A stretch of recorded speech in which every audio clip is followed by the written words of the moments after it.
अस्सलाम वालेकुम प्यारे बच्चों। आज का हमारा टॉपिक है theories of ascent of shape. कल के लेक्चर में हमने पढ़ा था एसेंट ऑफ शेप होता क्या है और एक डायग्राम के थ्रू हमने ये समझने की कोशिश की थी कि किस तरह प्लांट्स में जो upward movement of water and dissolved minerals वो किस तरह होता है। तो बहुत सारी थ्योरीज को डेवलप किया गया था एसेंट ऑफ शेप को एक्सप्लेन करने के लिए किस तरह प्लांट्स में अपवर्ड मूवमेंट जो है वाटर की या डिजॉल्व मिनरल्स की ये किस तरह होती है।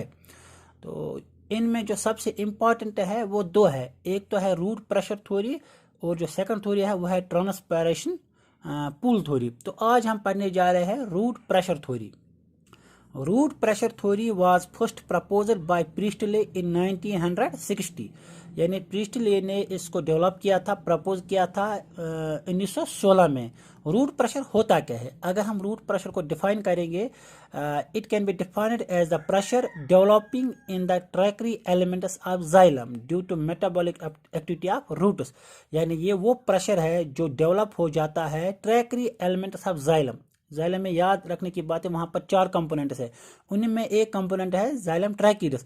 जाइलम ट्रैकिडस के फिर 2 एलिमेंट्स है, ट्रैक्री एलिमेंट्स और वेसल एलिमेंट्स। जो ट्रैक्री एलिमेंट्स है उन्हीं में एक प्रेशर डेवलप हो जाता है कि कैसे डेवलप हो जाता है? Because of the metabolic activities of roots.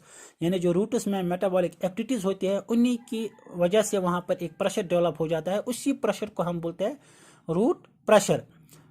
जो ये प्रेशर है it is caused due to the diffusion pressure gradient. Diffusion pressure gradient already हमने पढ़ा है, यानी जब 2 रीजन्स के दरमियान डिफ्यूजन कंसंट्रेशन में फर्क हो, यानी एक हायर कंसंट्रेशन पे है, एक लोअर कंसंट्रेशन पे है, तो वहां पर एक ग्रेडियंट बन जाता है। फिर वहां पर जो डिफ्यूजन हो जाएगी वो हो जाएगी from higher concentration to lower concentration, यानी जो मूवमेंट ऑफ मॉलिक्यूल्स हो जाएगी या आयन्स हो जाएगी that will be from higher concentration to lower concentration. उसी को हम बोलते हैं डिफ्यूजन प्रेशर ग्रेडियंट।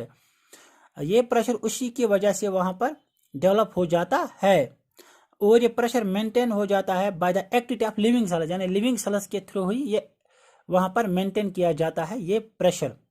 जो ये रूट प्रेशर है इसको अब हम कह सकते हैं ये एक एक्टिव प्रोसेस है। क्यों ये एक्टिव प्रोसेस है? बिकॉज अगर हम रूट्स को हाइपरटोनिक या आइसोटोनिक सॉल्यूशंस में डालेंगे तो वहां पर कोई प्रेशर डेवलप नहीं हो जाता है या हम ऑब्जर्व नहीं कर सकते। इसी तरह से जो ऑक्सीजन की सप्लाई है या कुछ पॉइजन की अगर हम सप्लाई करेंगे रूट्स में किसी एक्सपेरिमेंट में तो वहां पर भी ये रूट प्रेशर इफेक्ट हो जाता है। इसी तरह से जो लिविंग रूट्स है वो ज़रूरी है इस प्रेशर को डेवलप करने के लिए, यानी डेड रूट्स में ये डेवलप नहीं हो जाएगा। तो इस तरह से हमें ये पता चला कि ये एक एक्टिव प्रोसेस है। ये कहा जाता है कि जो ये रूट प्रेशर है ये मेनली रिस्पॉन्सिबल है for the ascent of shape in herbaceous plants. Herbaceous plants वो प्लांट्स है जिनमें जो स्टेम होता है वो वुडी नहीं होता है, बहुत ही डिलिकेट होता है, ग्रीन कलर का होता है, साइज में स्मॉल प्लांट्स होते हैं यानी ग्रास प्लांट्स। उनमें जो एसेंट ऑफ शेप हो जाता है थ्रू स्टेम वो रूट प्रेशर के थ्रू ही हो जाता है। रूट प्रेशर कुछ सीजन्स में ज़्यादा डेवलप हो जाता है। फॉर एग्जांपल जो रेनी सीजन्स है होते हैं ट्रॉपिकल हैबिटेट्स में, वहाँ पर उस वक्त रूट प्रेशर ज़्यादा डेवलप हो जाता है। ट्रॉपिकल हैबिटेट्स वो हैबिटेट्स जो ट्रॉपिकल रीजन्स में प्लांट्स पाए जाते हैं। ट्रॉपिकल रीजन हम बोलते हैं हॉट एंड ह्यूमिड रीजन्स। ये इक्वेटर जो अर्थ का इक्वेटर है जो अर्थ को 2 हिस्सों में बराबर तकसीम करता है, उसके बिल्कुल नज़दीक वाले जो रीजन है, चाहे नॉर्दर्न हेमिस्फीयर में चाहे साउदर्न हेमिस्फीयर में, जो वहाँ पर नज़दीक वाले रीजन है उन्हीं को हम बोलते हैं ट्रॉपिकल रीजन। वहाँ पर जो प्लांट्स है तो जब वहाँ पर रेनी सीजन होता है तो उस सीजन में वहाँ पर रूट प्रेशर ज़्यादा डेवलप हो जाता है। इसी तरह से टेम्परेट हैबिटेट जो है वहाँ पर स्प्रिंग सीजन में ये प्रेशर ज़्यादा डेवलप हो जाता है। टेम्परेट रीजन आपको पता है जो सर्द इलाके है, सर्द ये कोल्ड रीजन्स जहाँ पे अलग एक वेजिटेशन है, तो वहाँ पर ये स्प्रिंग सीजन में ये प्रेशर ज़्यादा डेवलप हो जाता है।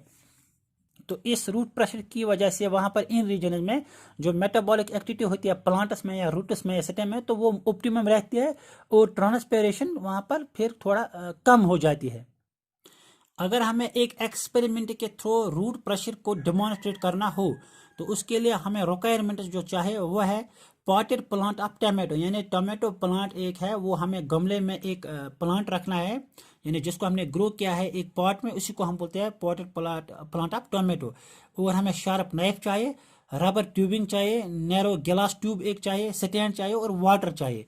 तो हमें क्या करना है, हमें पहले सबसे पहले एक पॉटेड प्लांट लेना है। ये आप यहाँ पर देख सकते हैं, ये एक पॉटेड प्लांट है टोमेटो का। तो इस पॉटेड प्लांट में हम यहाँ वाटर डालेंगे थारोली, यानी पानी डालते रहेंगे तब तक जब तक यहाँ पर एक्सेस वाटर ना हो जाए। तो जो एक्सेस वाटर होगा वो बाहर निकलेगा।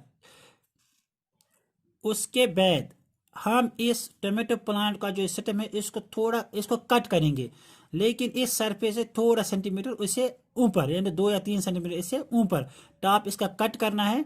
तो उसके बाद हमें क्या करना है, इसका जो ये स्टेम है इसको कनेक्ट करना है एक गिलास ट्यूब के साथ। गिलास ट्यूब के साथ हम इसको कनेक्ट करेंगे bye means of A rubber tubing या रबर जॉइंट। ये प्लांट का स्टेम है जिसको हमने कट किया है और एक गिलास ट्यूब हमने लाया है, इसको फिर जॉइंट किया है रबर जॉइंट से या रबर ट्यूबिंग से। उसके बाद इनको सील करेंगे बाय ग्राफ्टिंग वैक्स, यानी वैक्स से इसको सील करेंगे ताकि जो वाटर यहाँ पर पहुंच जाएगा या वाटर यहाँ पर होगा वो पोर आउट नहीं हो जाएगा। इसके बाद हम ऊपर इस गिलास ट्यूब में कुछ वाटर इसको डालेंगे, फिर वहाँ पर मार्क करेंगे लेवल के वाटर कहाँ तक आ गया। ऊपर हम एक ऑयल ड्रॉप भी डाल सकते हैं ताकि जो वाटर यहाँ पर है वो ट्रांसपैरेशन की वजह से वहाँ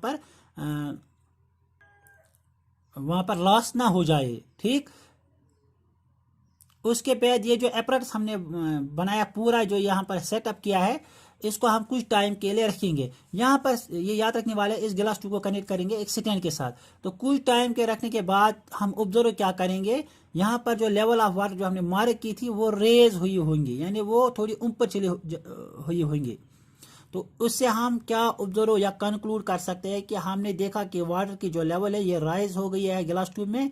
तो ये किसकी वजह से, क्योंकि जो रूट्स है इस टोमेटो प्लांट में वहाँ पर रूट प्रेशर डेवलप हो गया था, उसी की वजह से वहाँ पर ये वाटर रेज हुआ है। ये क्यों हुआ, क्योंकि जो यहाँ पर रूट हेयर्स थे उन्होंने वाटर को एब्जॉर्ब किया। जितना वाटर उन्होंने एब्जॉर्ब किया उसके बाद वो वाटर जो है ये ट्रांसपोर्ट हुआ जाइलम टिश्यू में। वो तो आपको कल मैंने आपको बताया किस तरह वो पहले वो एपिडर्मिस को क्रॉस करके कॉर्टेक्स में पहुंच जाएगा, फिर एंडोडर्मिस, उसके बाद पेरिसाइकिल के बाद वो पहुंच जाएगा जाइलम एलिमेंटस में, जाइलम ट्रैक्यूलिस या जाइलम वेसल्स में। तो वहां पर एक हाइड्रोस्टैटिक प्रेशर डेवलप हो जाता है, उसी प्रेशर को हम कहते हैं रूट प्रेशर। उसी रूट प्रेशर की वजह से वही रिस्पॉन्सिबल है for the rise of this water level in this tube. तो इस तरह हमने ये देखा कि किस तरह रूट प्रेशर जो है ये इंपॉर्टेंट है for the ascent of shape in case of plants. Thank you.